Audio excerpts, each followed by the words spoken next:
పవన్ గౌడ్ గారు గత 20 సంవత్సరాల నుంచి అడుగు పెట్టలేదు ఏ సీఎం వరకు, ఏ సీఎం కూడా. అంటే 9.5 సంవత్సరాలు వెళ్ళినటువంటి కేసీఆర్ గారు కావచ్చు, అంతకుముందు ఉన్నటువంటి కాంగ్రెస్ కావచ్చు, అంతకుముందు ఉన్నటువంటి వ్యక్తులు కావచ్చు. కానీ ఇప్పుడు ఉన్నటువంటి కాంగ్రెస్ ప్రభుత్వంలో తొలి ముఖ్యమంత్రిగా 20 సంవత్సరాల తర్వాత యూనివర్సిటీ, ఉస్మానియా యూనివర్సిటీలో అడుగుపెట్టి అక్కడ మొత్తం మీద ఒక సభ ఏర్పాటు చేసి నెక్స్ట్ సభకు కూడా నేను వస్తాను, మీరు అడిగిన దానికి ప్రతిదానికి నేను సమాధానం ఇస్తాను, స్టూడెంట్స్ అడిగే ప్రతి ప్రశ్నకు సమాధానం ఇస్తాను చెప్తానని రేవంత్ రెడ్డి చెప్పారు. గత 20 ఏళ్లలో ఇప్పుడు వెళ్ళినటువంటి ముఖ్యమంత్రిగా అతను పేరు తెచ్చుకున్నాడు. ఈ నేపథ్యంలోనే మళ్ళీ కూడా వెళ్ళి సెక్యూరిటీ లేకుండా వెళ్తానంటున్నాడు. వాళ్ళకి కావాల్సిన రీతిలో మీకు ఖచ్చితంగా సమాధానం చెప్తాను, మీకు కావాల్సినవి కూడా ఖచ్చితంగా అక్కడే జీవోలు కూడా ఇష్యూ చేస్తానని చెప్తున్నారు. ఇప్పటి వరకు బీఆర్ఎస్ హయాంలో వెళ్ళని కేసీఆర్ కావచ్చు, మిగతా వాళ్ళు కావచ్చు, కానీ ఇతను వెళ్ళడంలోనే కొంత తప్పు పడుతున్నారు, మాకు కావాలని చేస్తున్నారు ఇదంతా కూడా అంటున్నారు. దానిపై ఏమంటారు? ఇప్పుడు ప్యానెల్లో ఉన్న మిత్రులకు మరియు స్వతంత్ర టీవీ వాళ్ళకి, ప్రేక్షకులకు అందరికీ నమస్తే అండి.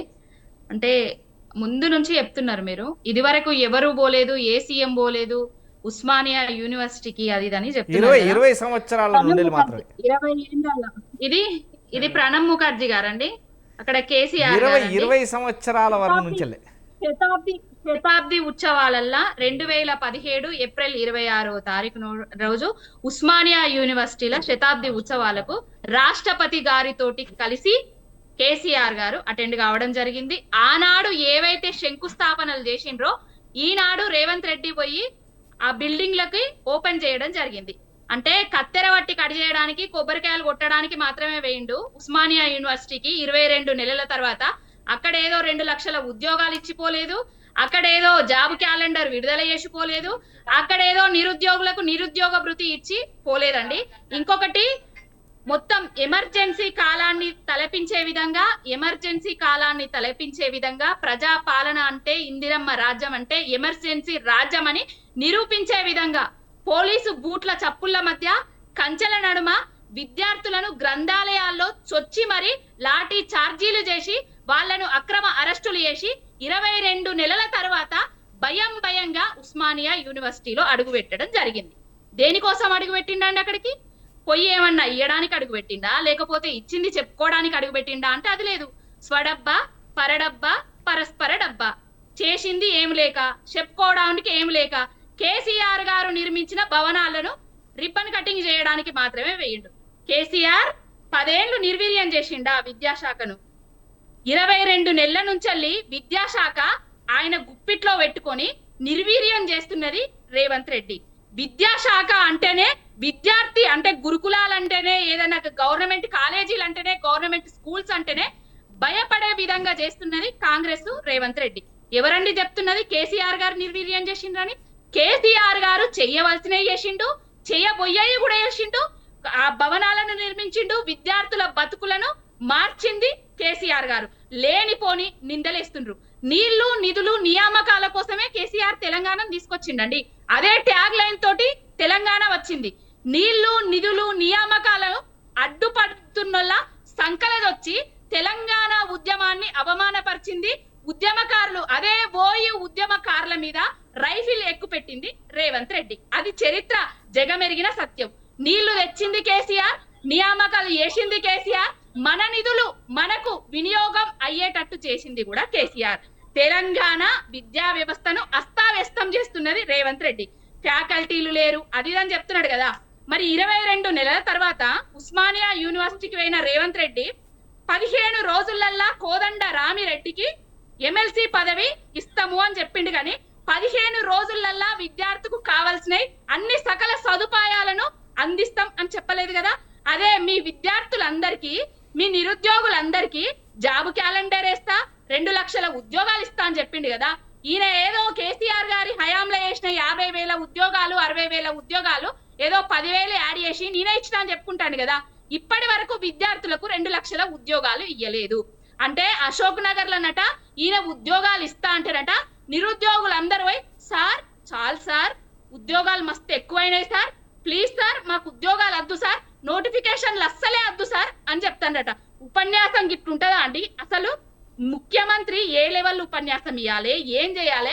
అసలు ఒక కాంగ్రెస్ సభ పెట్టుకొని కాంగ్రెస్ లీడరు ప్రతిపక్షాలను తిట్టిపోసే సభ లెక్క పెట్టుకున్నాడు ఉస్మానియా యూనివర్సిటీల దగ్గరికి పోయి. ఉస్మానియా విద్యార్థులను ఏం మాటలు అన్నాడు ఒక్కసారి మళ్ళొక్కసారి ఇందాం. ఏం లేదు, చిల్లర ఖర్చులకు తెచ్చుకొని ఉంటారు. కేటీఆర్ పిచ్చిన ఖర్చులకు ఇచ్చి ఉంటాడు. ఆ పక్కనే తార్నాకల్ ఉన్న బార్లలో పోయి బీర్ తాగి ఉంటారు. బీర్ తాగి బిర్యానీ తిన్న తర్వాత అది అడిగే వరకు ఆడికొచ్చి కాంగ్రెస్ కు వ్యతిరేకంగా మాట్లాడుంటారు. వాళ్ళది ఏముంటది, అడ్డ మీద కూలి లాంటి వాళ్ళు, వాళ్ళకంటూ సిద్ధాంతం కానీ. ఉస్మానియా విద్యార్థులను అడ్డమీది కూలీలని సంబోధించి, వాళ్ళను తాగుబోతులని సంబోధించి, అది ఉస్మానియా గడ్డ మీదికి అడుగుపెట్టి అదే విద్యార్థులను లాఠీ చప్పుళ్ళు బూట్ల మధ్యలో కంచెల నడుమ వాళ్ళను నిర్బంధం చేసి భయంగా వేయిండు. చేసింది ఏం లేదండి. ఇప్పుడు లింగం గారు చాలా పొడుగు, చాలా అడ్డం నిలువు మస్తు చెప్పిర్రు. ఇప్పటి వరకు రేవంత్ రెడ్డి అనేటైనే నిరుద్యోగులకు ఇచ్చిన హామీలు ఎన్ని నెరవేర్చిండు, జాబు క్యాలెండర్ లా ఎన్ని జాబులు ఇచ్చిండు, 2 లక్షల ఉద్యోగాలల్లా ఎన్ని లక్షల ఉద్యోగాలు 22 నెలలల్లా తెలంగాణ విద్యార్థులకు, తెలంగాణ నిరుద్యోగులకు ఇచ్చిండ్రు, ఎంతమంది నిరుద్యోగులకు నిరుద్యోగ భృతి ఇచ్చిండ్రు, అదొకటి చెప్పాలి.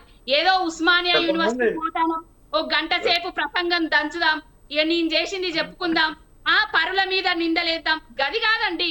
నేను చేస్తా, అందరిని అరెస్ట్ చేసి కంచెల నడుమ ఎవరినండి అంటే ఉస్మానియా విశ్వవిద్యాలయం అంటేనే తెలంగాణ ఉద్యమానికి పురిటి నిల్లు లాంటిది. ఆ పురిటి గడ్డ మీద మళ్ళొక్కసారి పోలీసుల బూట్ల చప్పుళ్లను కంచెలను వేసుకొని వేయండు.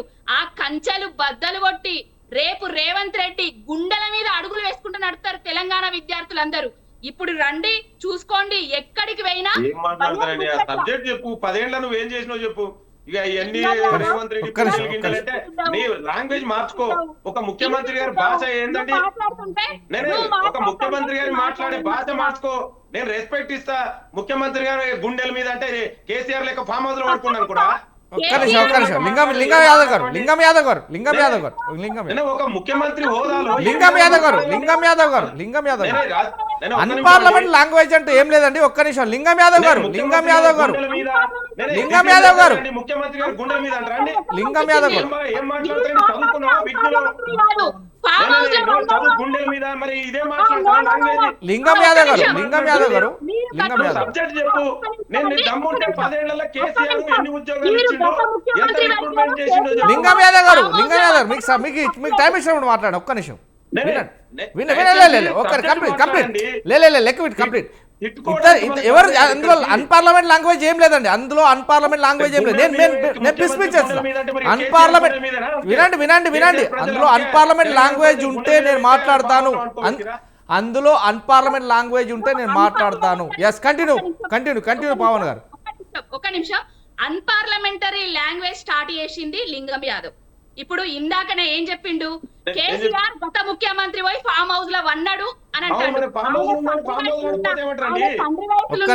లింగం యాదవ్ గారు ఒక్క నిమిషం. ఒక ఉద్యమ నాయకుడిని ఫామ్ హౌస్ లో అన్నాడు అని ఏం లాంగ్వేజ్, ఏం రెస్పెక్ట్, ఏంది ఊకుంటాం అనుకుంటుర్రా?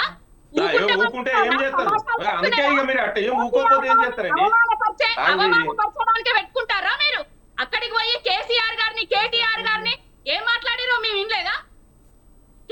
కేసీఆర్ గారి పేరు తీయండి, మీకు పూట గడవదా?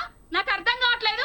మరి ఫామ్ హౌస్ లో వన్నాడో ఎక్కడ వన్నాడో తెలియదు, కానీ రైతులకైతే యూరియా బస్తాలు ఇచ్చిండు. ఫామ్ హౌస్ లో వన్నాడో ఎక్కడ వన్నాడో తెలియదు, నీళ్ళు అయితే ఇచ్చిండు. ఫామ్ హౌస్ లో వన్నాడో ఎక్కడ వన్నాడో తెలియదు, 2 లక్షల ఉద్యోగాలు ఇచ్చిండు. మేమిచ్చిన ఉద్యోగాలు కూడా మేమిచ్చిండ్రని చెప్పుకున్నారు మొన్నటి దాకా. మరి మీరేమిచ్చిండ్రు గది చెప్పాలి.